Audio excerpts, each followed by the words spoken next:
Hello আমার sweet cute বন্ধুরা, কেমন আছো তোমরা সবাই? নিশ্চয়ই আমার গল্প শুনে খুব সুখ নিচ্ছ এবং আনন্দেই আছো। তোমাদের আনন্দ দিতেই তো আমি প্রতিদিন নতুন গল্প নিয়ে হাজির হয়ে যাই। তো চলো, তোমরা যারা এখনও আমার চ্যানেলটি সাবস্ক্রাইব করোনি তারা প্লিজ প্লিজ আমার চ্যানেলটি সাবস্ক্রাইব করে দাও। তো চলো, ভিডিওটি লাইক করে চ্যানেলটি সাবস্ক্রাইব করে দাও। আপনারটা এত ছোট কেন? আমারটা ছোট মানে কোনটা ছোট? এই যে আপনার প্যান্টের মধ্যে যেটা আছে ওটা। নিধির কথাটা শুনে নীল খানিকটা চমকে যায়। নীলের প্যান্টের মধ্যে যেটা আছে সেটা ছোট মানে? এটা যদি নিধির কাছে ছোট মনে হয় তবে বড় কোনটা? নিধির কথাটা শুনে নীলের গলা শুকিয়ে যায়। নীল একটা বড় ঢোক গিলে নিয়ে নিধির দিকে তাকালো। নিধির চোখে চাহনি দেখে নীলের ভীষণ লজ্জা লাগছে। নীল লজ্জায় গদগদ হয়ে নীলাকে উদ্দেশ্য করে বলল, আমার ওটা বড় না ছোট তা তুমি জানলে কেমন করে? আমি দেখেছি তাই জানি। তাছাড়া আপনারটা তো এমনিতেই বোঝা যাচ্ছে ছোট। ছি, মানে আমি শুনেছি মেয়েদের লজ্জা বেশি হয়, অথচ তুমি দেখি সব গড়গড় করে বলেই চলেছ। একটু লজ্জা লাগছে না, তাই না? এতে লজ্জা পাবার কি আছে? আর আমি সবার মতো ন্যাকামি করতে পছন্দ করি না। সব কথা আমি সামনেই বলে দিতে লাইক করি। বুঝলাম। তা বলো, কি করে দেখলে আমারটা ছোট? ওই যে সেদিন রুমে ঘুমিয়েছিলেন আর আমি ভুল করে আপনার রুমে চলে এসেছি, ওই দিন দেখেছি। পরপুরুষের সব দিক দেখতে নেই। আরে, আমি কি আর ইচ্ছে করে দেখেছি নাকি? আমার এত শখ নেই দেখার। আমি তো আপনার ওটা পছন্দ হয়েছে। আমার জন্য এমন একটা প্যান্ট এনে দিবেন যেটা এমন ছোট হয়।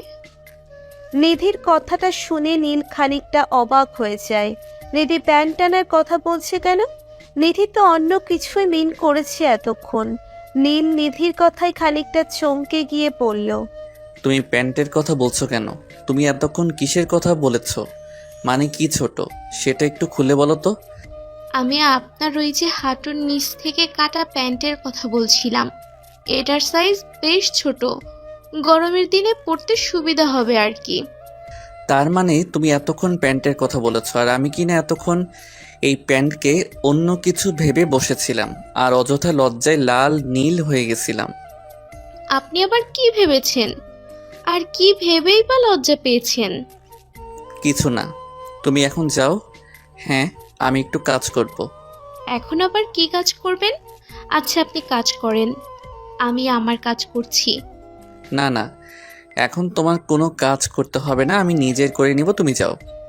আচ্ছা ঠিক আছে, আসছি তবে। আর শুনুন, কোনো কিছুর প্রয়োজন হলে অবশ্যই আমায় ডেকে নেবেন, কেমন? হ্যাঁ ঠিক আছে, ডেকে নিব। নীলের কথা শেষ হতেই নিধি নীলের রুম থেকে বেরিয়ে যায়।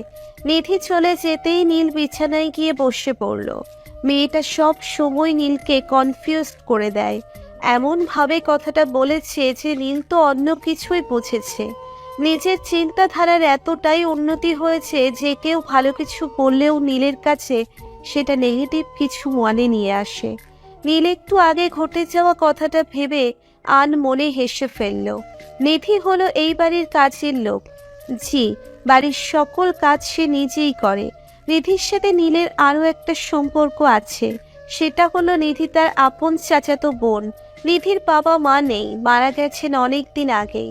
নিধির বাবা মায়ের মৃত্যুর পর নিধির আর থাকার জায়গা ছিল না, তাই নীলার বাবা মা নিধিকে নিজেদের বাড়ি নিয়ে আসে।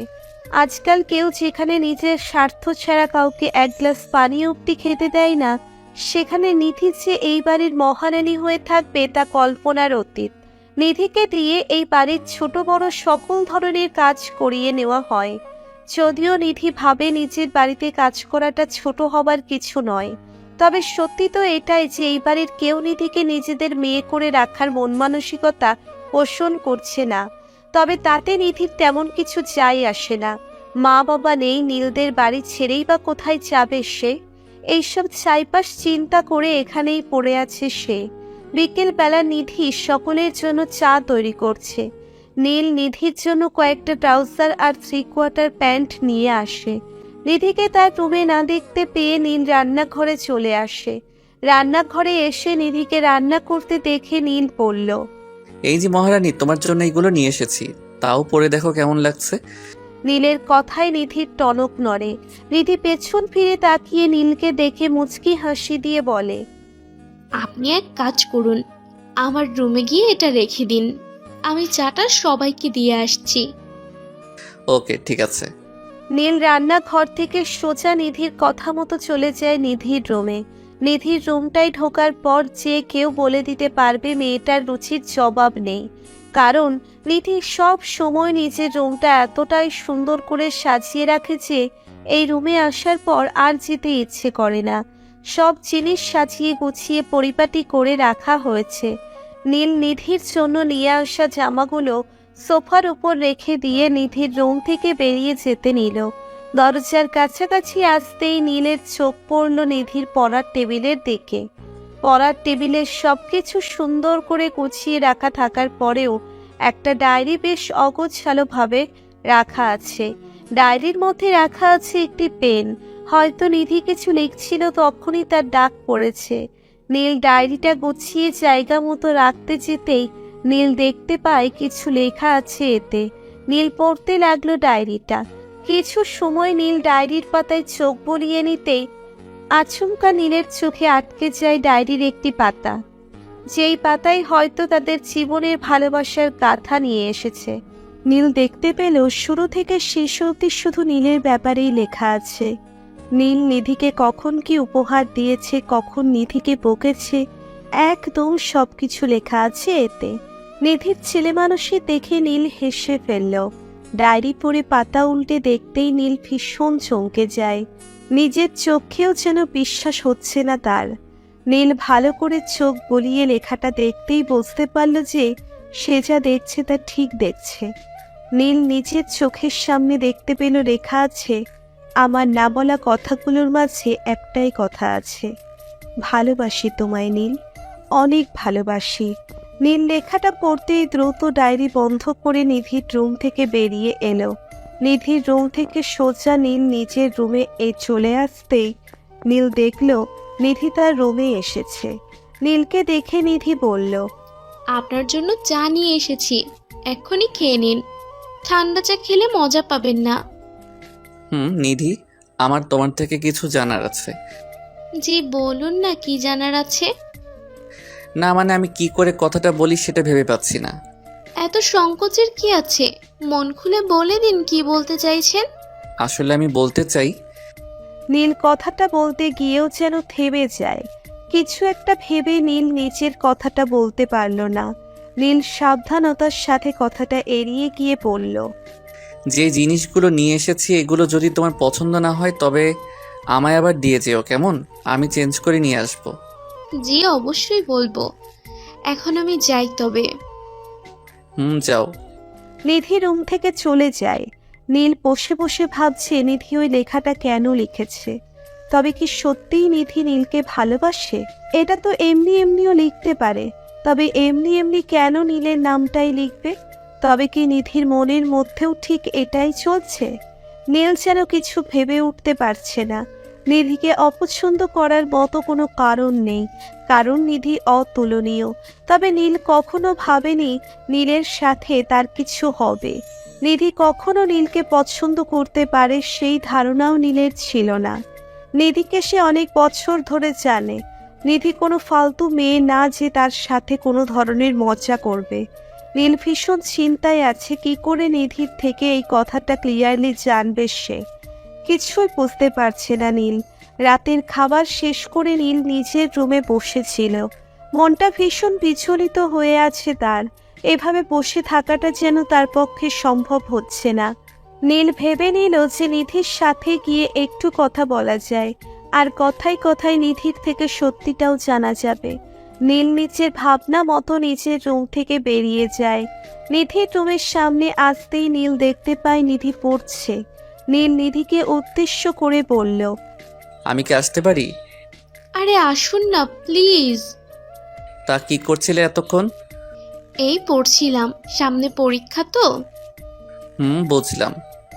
তা আপনি হঠাৎ করে আজ আমার রুমে, কিছু কি বলবেন নাকি কিছু লাগবে?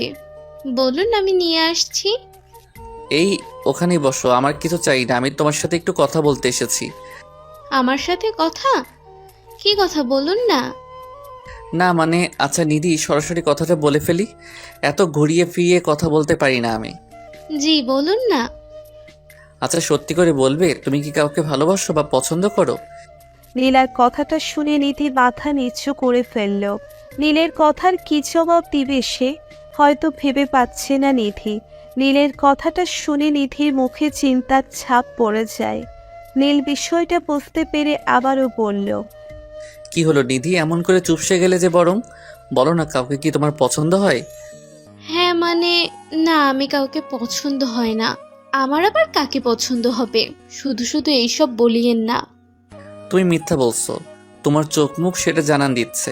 মিথ্যে বলিও না, সত্যি করে বলো না, কাউকে কি তোমার পছন্দ? আমি আপনাকে কি কারণে মিথ্যা বলতে যাব? সত্যি বলছি, আমি কাউকে পছন্দ করি না।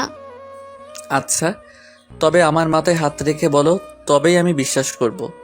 নীলের কথায় নিধি খানিকটা অবাক হয়ে যায়।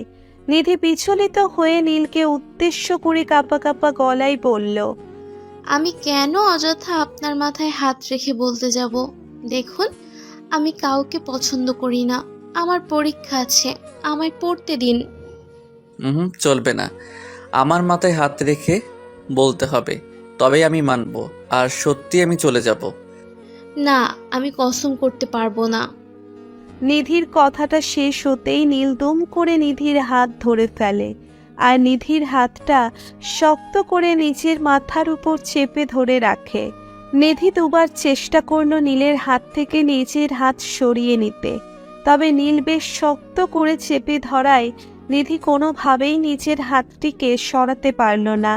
নীল ভীষণ রকম ভাবে নিধিকে ফোর্স করছে। নিধির মুখ থেকে যেন আজ সকল সত্যি সে বের করেই ছাড়বে। অনেক সময় ধরে জোর করার পর নিধি খানিকটা বাধ্য হয়ে নীলকে বলে, হ্যাঁ, এটা সত্যি, আমি কাউকে পছন্দ করি না, তবে একজনকে ভালোবাসি খুব। তাই? কে সেই সৌভাগ্যবান পুরুষ? আমায় তার নামটা বলো। নাম বলতে পারবো না, প্লিজ। আপনি আর জোর করিয়েন না। আমি জানি এটা কোনো দিন সম্ভব নয়, তবে তবু আমি তাকেই ভালোবাসি। আমি নামটা শুধু শুনতে চাই, আর তোমায় বলতেই হবে। তাড়াতাড়ি বলো। দেখুন, আপনি কিন্তু আমায় এখন জোর করছেন। আমি কিন্তু এক্ষুনি কান্না করে দিব। ওকে, কান্না করতে হবে না, আমি তোমায় একটা কথা বলতে এসেছি, যদি অনুমতি দাও তো বলতে পারি। এখন আবার আপনি কি বলবেন? আমি তোমায় ভালোবাসি, তাও নিজের জীবনের থেকেও অনেক বেশি। এটা বলার মতো সাহস হচ্ছিল না আমার। তবে যখন জানতে পারি আমি যে আমার বিপরীতে থাকা মানুষটিও ঠিক এটাই চাইছে, তখন বলতে আর কোনো বাধা নেই। নীলের কথাটা শুনে নিধি খুশি হবে না দুঃখ পাবে তা জানে না সে, কারণ নিধি এই সম্পর্কের শেষ ইতিটা জানে। নীলের পরিবার কখনো এই সম্পর্ক মানবে না, কারণ নিধির বাবা মা নেই, আর থাকলেও তাদের স্ট্যাটাসের সাথে নিধি যায় না। নীল নিধির হাত ধরে বসে আছে। নিধি নীলকে উদ্দেশ্য করে শক্ত গলায় বলল, দেখুন, আমি জানি আমরা ভুল করছি, আর এই ভুলের জন্য আমাকে এই বাড়ি ছাড়তে হবে। আমি চাই না আমাদের মধ্যে যেটা আছে সেটা কখনোই কেউ জানুক। আপনি সব ভুলে গিয়ে নিজের জীবন নিজের মতো করে সাজিয়ে নিন। এটা আপনারও মঙ্গল আর আমারও। সরি, সেটা আর এখন সম্ভব নয়। আমার পক্ষে তোমায় ভুলে যাওয়া এতটা সহজ নয়। আমি এর শেষটা দেখব, কথা দিচ্ছি, হাত ছেড়ে দিব না কখনো।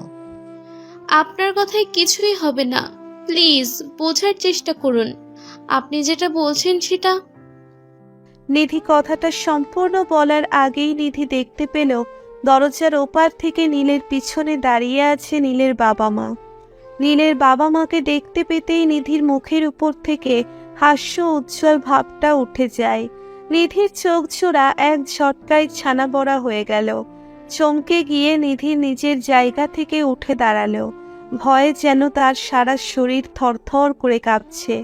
নিধি নীলের মাকে উদ্দেশ্য করে কাঁপা কাঁপা গলায় বলল, আসলে বড় আম্মু, আমরা এমনিতেই কথা বলছিলাম। তোমরা যেটা ভেবেছো সেটাও ঠিক না। আমরা যেটা শুনেছি সেটা ঠিক না হলে কোনটা ঠিক বলো আমায়? আসলে বড় আম্মু, আমার আর নীলের মধ্যে কোনো ধরনের কথা হয়নি। আজকেই উনি এসে আমায় জোর করিয়ে, প্লিজ ক্ষমা করে দাও বড় আম্মু। আর কখনো এমন ভুল আমার দ্বারা হবে না।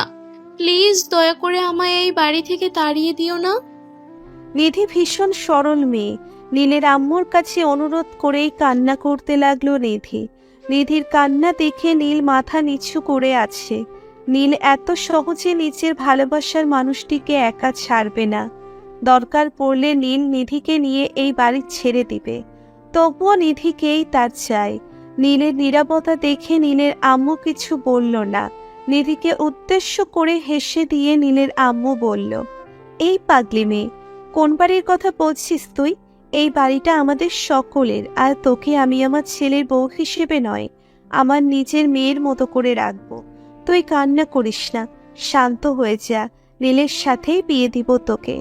নিধি ভীষণ ভয় পেয়ে আছে দেখে নীলের আম্মু নিধির দিকে এগিয়েছে যায়, আর নিধিকে নিজের বুকে টেনে নিল। নিধি নীলের আম্মুকে জড়িয়ে ধরে কান্না করতে লাগলো।